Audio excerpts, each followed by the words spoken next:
All right, let's dive into a question that sounds simple on the surface, but is actually scientifically pretty profound. How can we really tell the difference between a dream and a waking thought? You probably think the answer is obvious, right? But as we're about to see, digging into this reveals something absolutely fascinating about the very operating system of our minds. So let's just start with that classic brain bender. How do you know for sure that you aren't dreaming at this very moment? I bet you have an immediate gut level answer. But the real question is, does science actually agree with that feeling? Okay, so most of us would say something like this. Waking thoughts are logical, they're structured. Dreams, they're emotional, totally chaotic, completely random. It just feels right, doesn't it?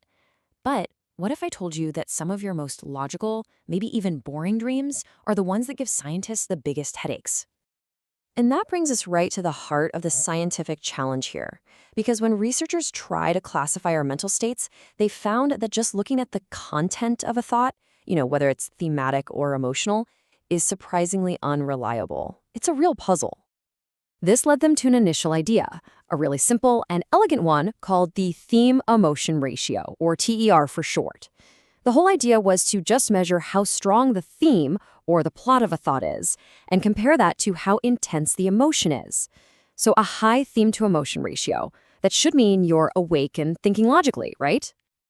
Well, as it turns out, no. That simple, really appealing ratio, it just doesn't hold up under scrutiny. It actually fails to reliably separate our waking thoughts from our dreams. So the big question is, why? And what's so interesting about this is how clearly it shows the problem. Just look at that top row. You can have a high theme, low emotion state when you're awake, calmly planning your day. But you can also have that in what's called a procedural dream. You know those weirdly detailed dreams about filing paperwork or organizing your keys? The content looks almost identical, which makes this ratio, well, informative. But you can't diagnose anything with it. So why does it fail so spectacularly? Well, researchers have pointed to a few key reasons. First off, the hippocampus, that's our brain's little story builder, is fired up in both waking and dreaming states, so it's always busy creating strong themes. Second, it turns out dreams can be guided by silent emotions that don't really register as a big emotional spike. And finally, some waking states, like being super tired or even being in a state of deep focus or flow, can look just like a dream on one of these theme emotion graphs. So if the content isn't the answer, then what is? And this is where the research takes this really fascinating turn. It suggests that the real difference isn't what we're thinking about, but how our mind is actually controlling and processing that thought. And this quote just gets right to the core of it. The decisive factor isn't about how strong the theme is or how strong the emotion is. It's all about which of the mind's background control loops, the systems doing all the reality testing and logic checking, are actually running the show. Let me say that again, because it's so important. To tell a dream from a thought, we have to look past the story itself and really examine the machinery that's running in the background. It's not about the content, it's about the control. This whole insight leads to a much more powerful tool. Researchers were able to develop what they call the Waking Dreaming Complex Index, or the WDCI, and it combines multiple factors to get a far more accurate read on your mental state. So first, you've got what are called the waking drivers. These are the processes that are in the driver's seat when you're awake. This includes things like how strongly you're questioning what's happening, how stable the rules of reality feel, whether your thoughts are moving towards a real-world goal, and of course, if you feel like you're in deliberate control. And on the flip side, you have the dream drivers. These are strong when you're dreaming. Your mind is acting more like a movie director, totally focused on rendering scenes. You're jumping between ideas based on loose associations. Your sense of self, your I, is super flexible and can shift around. And memories, they just sort of arrive passively instead of you actively going to get them. And the formula itself is actually beautifully simple. You just add up the scores for all those waking drivers, and then you subtract the sum of the dream drivers. And what you get is a single, powerful number that tells you where your mind is on this whole waking, dreaming spectrum. So what does that number actually mean? Well, a strongly positive score means you're almost certainly awake.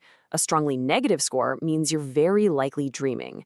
And a score that's hanging out near zero, well, that captures those really fascinating in-between states, like daydreaming or when your mind is wandering, or that exact moment when you're drifting off to sleep. But here's where it gets even cooler. This index doesn't just give you a static number.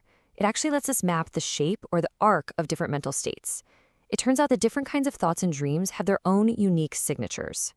For instance, a focused, logical waking thought follows what's called a dome arc. Just think about solving the tough problem. There's this gradual buildup of mental effort, then a controlled peak as you figure it out, and then a clean release. That arc will always give you a strongly positive WDCI score. A nightmare, or a moment of sheer panic, has a totally different shape, the cliff arc. In this case, there's an abrupt emotional spike that just completely overrides any logical structure, and it leads to this forced discharge of mental strain.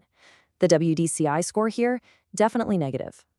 Your classic chaotic REM dream, that has a turbulent spike arc. It's defined by a bunch of short, unstable peaks, rapid-fire scene changes, and a very, very flexible sense of self. This one produces a strongly negative score, putting it deep into dream territory. And this brings us all the way back to those tricky dreams we started with. Those calm, coherent, procedural dreams follow a freeze plateau arc.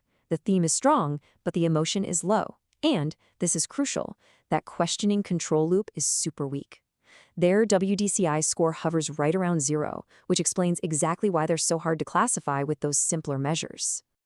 So what this all means is that this waking dreaming complex index is an incredibly powerful idea.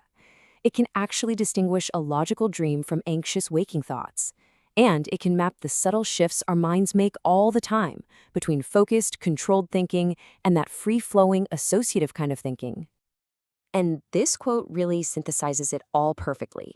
The difference between being awake and dreaming isn't just a simple on-off switch. It's a dynamic shift between different processing styles, what this model calls executive arcs and resonance arcs. And we can finally measure it by looking at control, not just the content. Which leaves us with one final question to ponder. Right now, in this very moment, can you feel which control loops are active? Are you running on the waking executive operating system? Or is there maybe a little bit of that dreaming associative system just humming along in the background? What operating system is your mind running right now?